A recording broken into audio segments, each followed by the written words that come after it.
Bonjour et bienvenue à toi. En cliquant sur cette vidéo, tu es entré dans un monde où ton imagination est le maître à bord. Prépare-toi pour une courte mais intense expédition au son de ma voix. Après le générique, deux choix s'offrent à toi. Tu peux fermer les yeux ou profiter de somptueuses images illustrant mes propos. Alors, installe-toi confortablement et je te souhaite un bon voyage.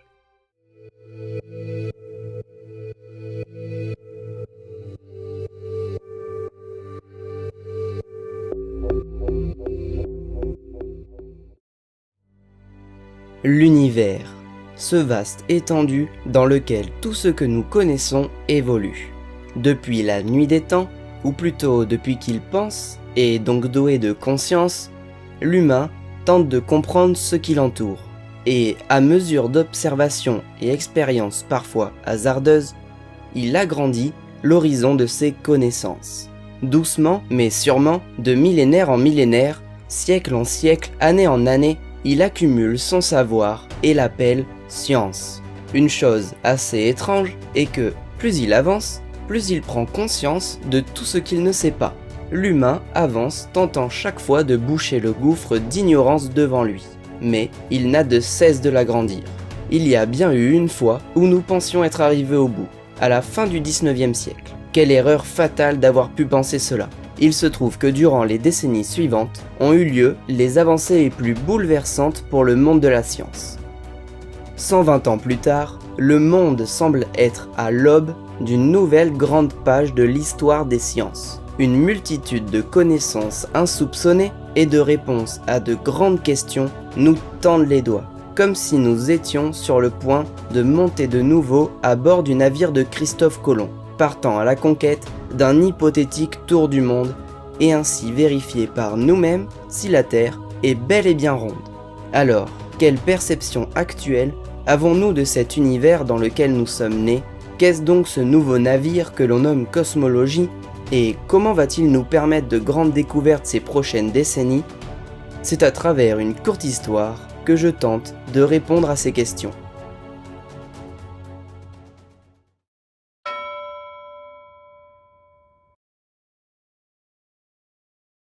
Imaginez que vous soyez un dieu et que vous pourriez voir une immense partie de l'univers. Il pourrait s'apparenter à une gigantesque maison dont même vous, en 13,7 milliards d'années, n'en avez jamais fini de faire le tour. Composé d'un millier de millions de pièces toutes différentes, vous ne vous êtes jamais heurté à un mur ou un plafond. Bizarre.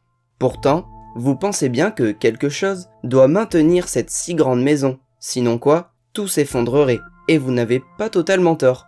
On pense qu'il existe bel et bien des fondations imperceptibles qui maintiennent l'ordre dans cette maison. Eh bien, la cosmologie tente d'étudier leur nature pour mieux comprendre sur quoi tout repose. À présent, vous voilà devenu humain. Un humain parmi 7 milliards d'autres sur une poussière flottante que vous appelez Terre, quelque part dans cette immense maison. Puis, les ennuis commencent. Comme si ça n'était pas suffisant d'avoir une taille absolument inappropriée à l'immensité de cette maison, il nous est impossible d'en voir l'entièreté. Peut-être est-elle finie ou infinie, quelle forme a-t-elle? Éclairée par un projecteur de scène, nous sommes au centre du cercle de lumière qui l'émet. Tout le reste est plongé dans le noir.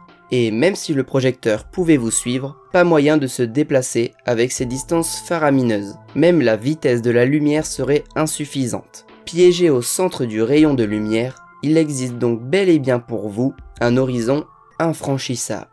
Et nous avons la certitude que tout ce qui fonctionne chez nous doit alors fonctionner partout dans la maison.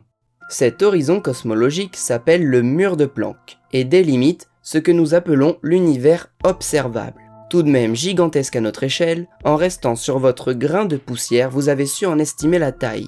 Le mur de Planck se trouve à environ 46,5 milliards d'années-lumière, soit un diamètre équivalent à 880 000 milliards de kilomètres.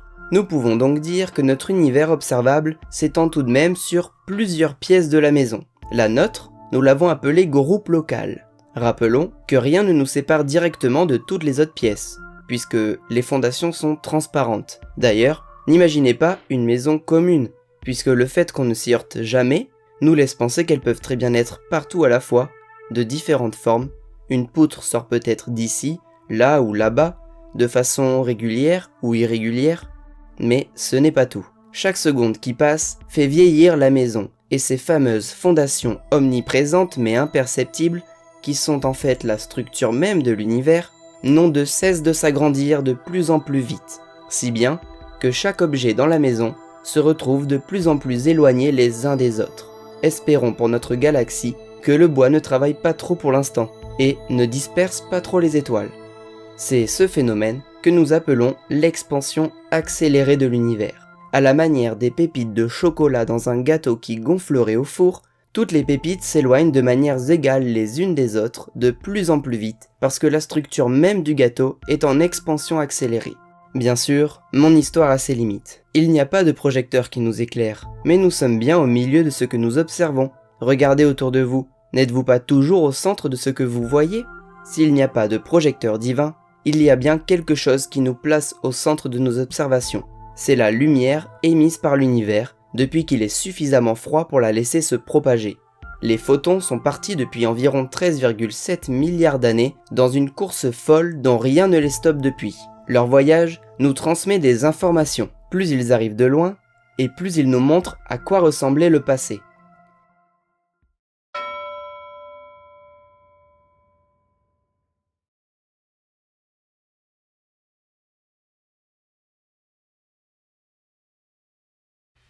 Cette petite histoire, bien que simpliste, a tout de même le mérite de mettre en forme les principes actuels de notre compréhension de l'univers et soulève des questions légitimes que la communauté scientifique se pose, telles que l'univers est-il fini ou infini? Quelle forme a-t-il? Plat ou sphérique? À la recherche d'une histoire pouvant expliquer chacune des observations et prédictions, les physiciens travaillent sur une théorie du tout. Deux sont assez populaires, la théorie des cordes et celle de la gravitation quantique à boucle. Je vous invite donc à vous renseigner sur le sujet.